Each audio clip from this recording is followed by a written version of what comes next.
Welcome to দিশার exam guide.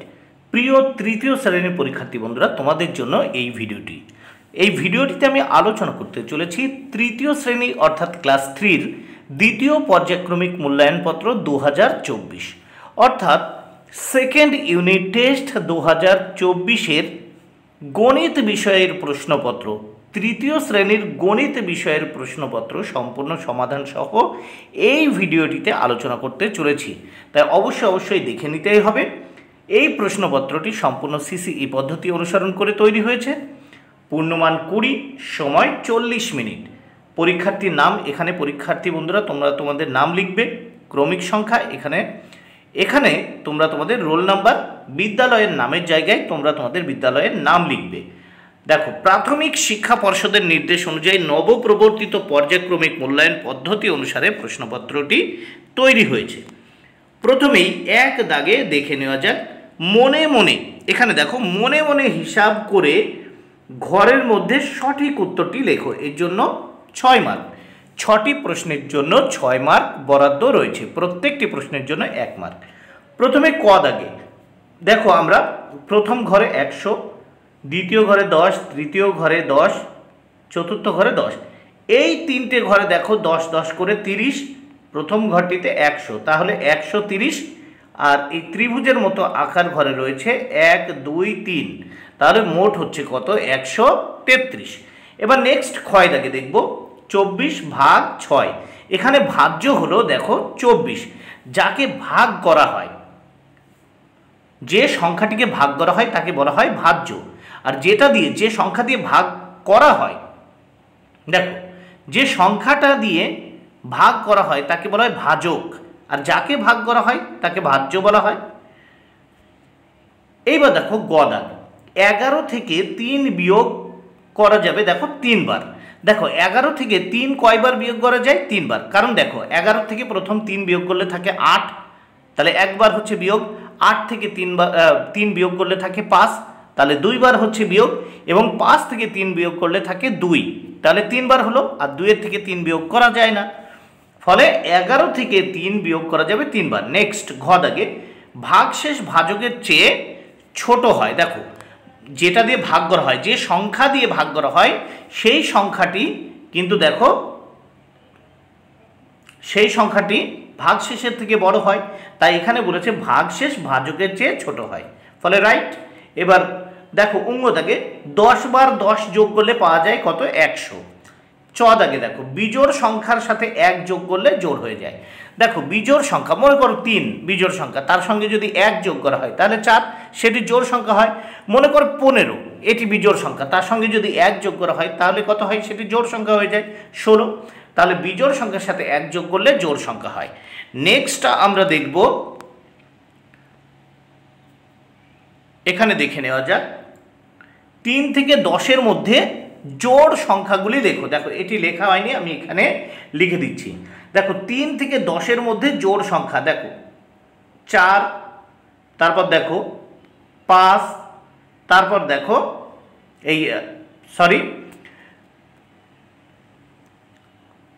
3 থেকে 10-এর মধ্যে জোড় সংখ্যাগুলি, দেখো 3 থেকে 10-এর মধ্যে জোড় সংখ্যাগুলি দেখো 4 6 8, তাহলে কত কত হচ্ছে?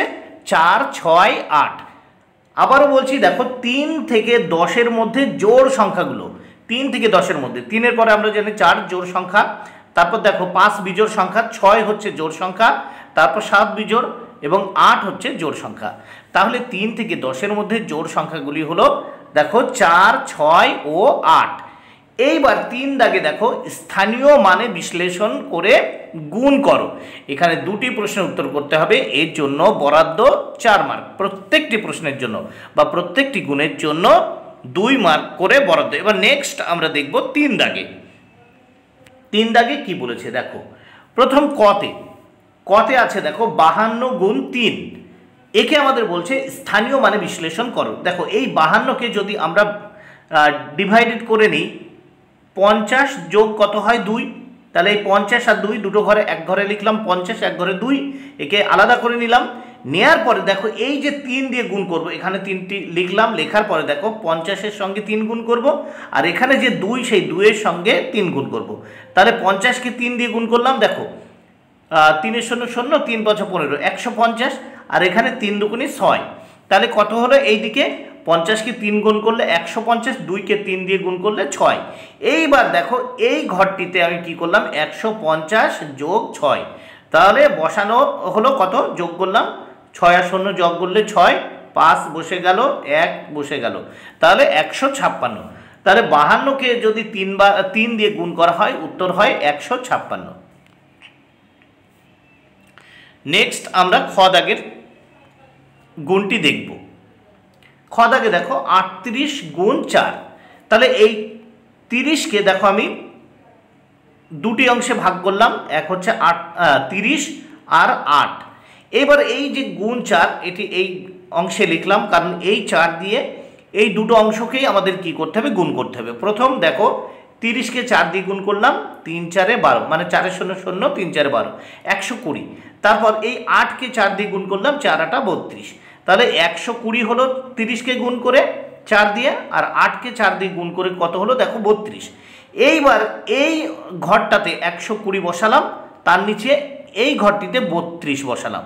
বসানোর পরে এই দুটো যোগ করব। দেখো প্রথম 2 দিয়ে 0-কে যোগ করলাম, 2 হয়, 3 আর 2 5, আর 1, দেখো 1-এর নিচে কিছু নেই, 1 মানে 0, তাহলে 0 1 যোগ করলে কত হয়, 1ই।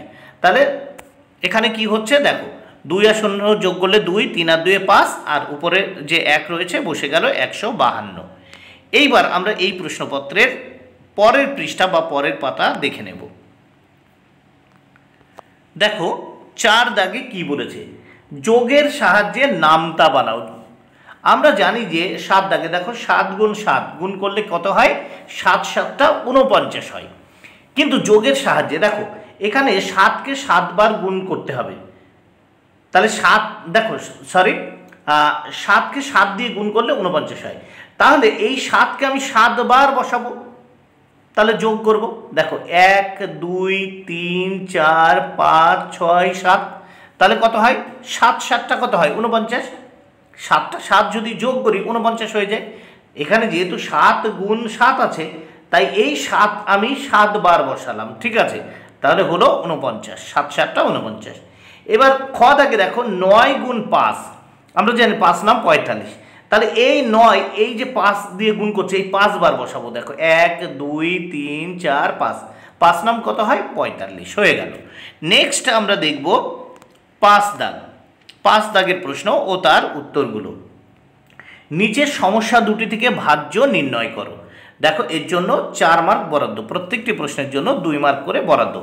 এখানে দেখো 5 দেওয়া ছিল, এখানে 6 ছিল, নিচে 3 ছিল, এই মাঝের অংশে কিন্তু কিছু দেওয়া ছিল না, আমরা হিসাব করে বের করেছি। দেখো কারণ আমরা মানে আমাদের জানতে হবে সবসময় ভাগফল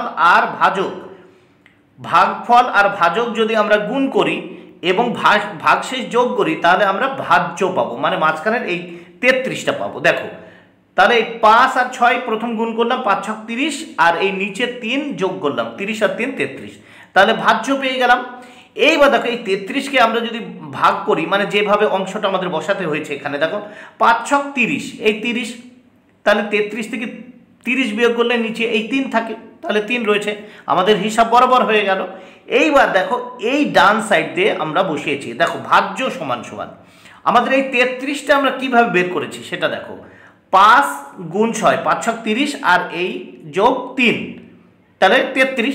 দেখো 5 6 30 বসালাম, আগে 30, তারপর যোগ এই 3 বসালাম, তারপর 30 যোগ 3 কত 33 হয়ে গেল। এইবার দেখো খ দাগ,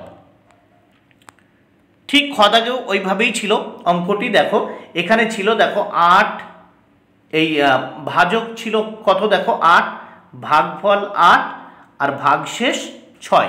তাহলে দেখো আমরা ভাজক আর ভাগফল গুণ করেছি, 8 8 কত 64, আর এই ভাগশেষ যোগ 64 আর 6 কত হয়, এই 70 বসালাম, ঠিক আছে।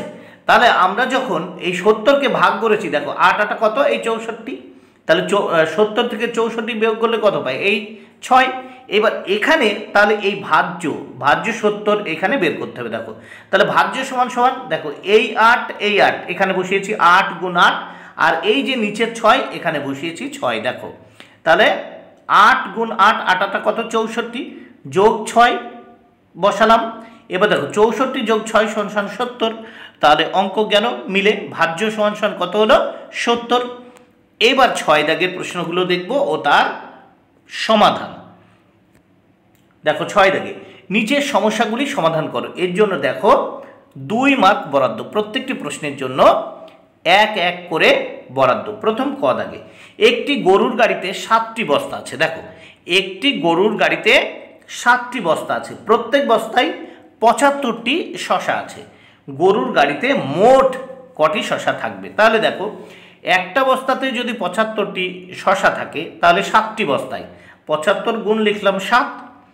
এইবার দেখো এই 7 দিয়ে 5 7টা 35-এর 5, 7 7টা 49, আর হাতের 3 কত হলো? 52। তাহলে 525টি শশা আছে। তাহলে গরুর গাড়িতে মোট কটি শশা ছিল? 525টি। এবার খ দাগ দেখো ঝুড়িতে 125টি ফুল আছে, প্রতিটি মালায় সমসংখ্যক ফুল দিয়ে 5টি মালা তৈরি করলাম। প্রতিটি মালায় 100, দেখো প্রতিটি মালায় কটি করে ফুল আছে? তাহলে দেখো 125টি ফুল ছিল, এইবার দেখো 5টি মালা তৈরি করা হয়েছে। তাহলে সমসংখ্যক ফুল দিয়ে 125কে এই 5 দিয়ে ভাগ করব। তাহলে কত পাবো? দেখো 5 দিয়ে আমরা ভাগ করে পেয়েছি। দেখো 5 দুগুণে 10, আর হাতে থাকলেও তাহলে এই 12 থেকে 10 চলে গেলে হাতে 2, তাহলে 5-এর আগে 2 চলে আসলো 25। তাহলে 5 5 25, তাহলে কত হচ্ছে? 25টি। আমরা যদি একবারে ভাগ করি দেখো 5 25 কত হয়? 125। তাহলে দেখো প্রতিটি মালায় 25টি করে ফুল আছে। বন্ধুরা ভিডিওটি ভালো লাগলে অবশ্যই লাইক কমেন্ট শেয়ার করো। Thank you very much. Keep watching my channel and my video.